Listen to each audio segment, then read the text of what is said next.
It's your boy Big Baby. Support sporting icons for latest boxing news. Cheeseburger.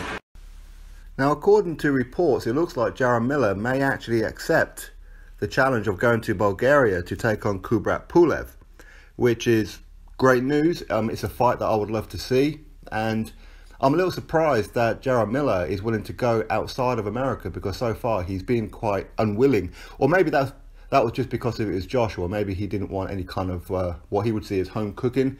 But in Bulgaria, home cooking could happen also, and Derek Chisora has been screaming about that ever since he fought Kubrat Pulev as well.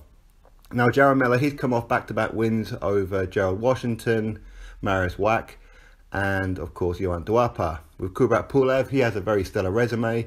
Obviously, he stopped Alexander Ustinov, and he's beaten Derek Chisora, and amongst others, of course, with his only loss being against Vladimir Klitschko. Now, this is a very good fight. It's a very interesting one, no doubt about it. And for me, I think if Jarrell Miller takes this fight, he's going to have to go in there to try and put a stop on Kubrat Pulev, because Kubrat Pulev is a proper athlete. He's very, very good, very rangy. He's not like the tallest heavyweight in the world. Was he like 6'4" or something like that? So either way, Kubrat Pulev has won the purse bid, or his team, because he had two teams bidding against each other, which seems kind of bizarre. He's got his own promotional team in Team Sauerland, who bid 1 million, and Epic Sports and Entertainment, who's also on the side of Kubrat Pulev, headed by a Bulgarian, and they bid 2.1 million, or just over. It just seems weird, though. I mean, as it was only them two that bid. So if Team Sauerland are putting up 1 million, why didn't Epic Sports and Entertainment put up 1.1 million? Why 2 point? It's almost like they're overpaying. But either way, I mean, maybe Epic Sports and Entertainment, they're planning on making a big splash in the boxing world, who knows. But anyway, Kubrat Pulev has said this: "I'm happy to welcome Jarrell Big Baby Miller to Bulgaria. It will be an opportunity to showcase this exciting heavyweight matchup between us in front of grateful boxing fans."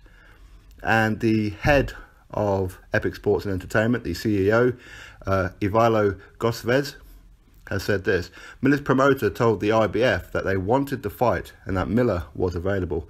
Contracts have been sent, and it's time for this epic battle to take place on September the 1st in Sofia, the capital of Bulgaria. There is so much at stake, as this bout will determine the mandatory challenger for the champion Anthony Joshua. Bulgaria is a land of beauty with great hospitality.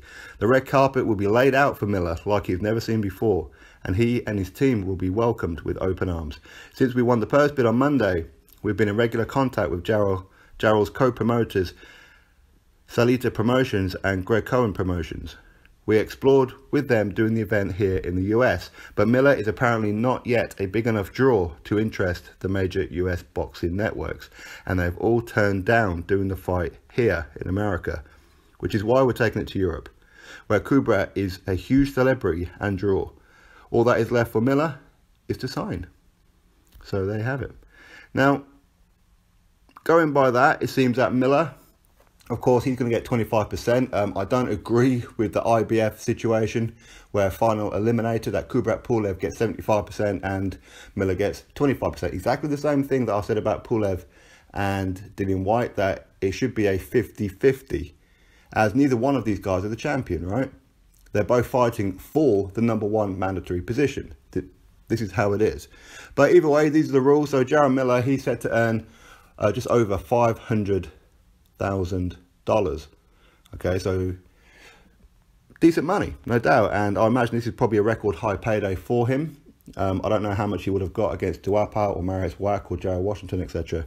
But either way, it's a very, very interesting one.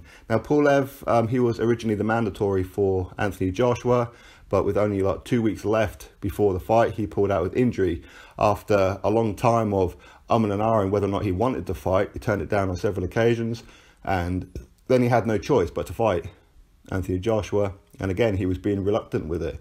That his team, which is headed by Calais Sauerland, and his brother, of course, and he just seemed very unwilling. He was saying that my team are not talking to me, I don't know when it is, and even though the rest of the boxing world knew where it was. So it's almost like he didn't want the fight with Joshua, which is why they put in Takam as a replacement just in case, because they weren't confident that Pulev was going to stick with it. But either way, he has been given another opportunity. Now, Pulev, he hasn't fought in the best part of a year. He hasn't. So maybe a bit of ring rust, maybe, I don't know.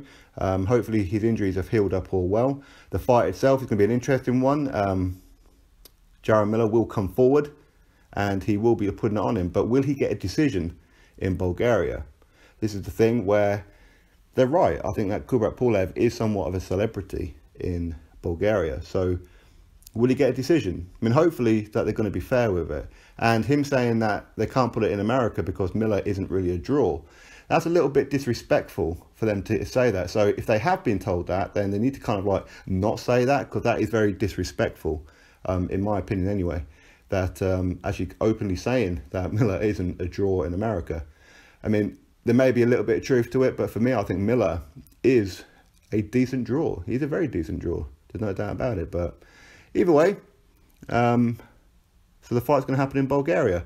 So all Miller has to do now is just sign the contract and everything will be great. And hopefully he does. Hopefully this fight happens. And this will be another name on the resume of either man. So if Miller was to win, Kubrat Pulev is a quality name on the resume to have. And likewise with Kubrat Pulev, if he was to beat Jarrell Miller, again, another decent name on his resume. So both of these are racking up their resumes, of course, and ultimately the prize is to fight Anthony Joshua as the mandatory. So we'll have to wait and see what happens. So hopefully he signs, and let's see what happens. So drop your thoughts below. Who do you think is going to win this fight? Do you think that Miller will actually go to Bulgaria? Drop your thoughts below. Click that thumbs up, subscribe. Catch you all in the next video.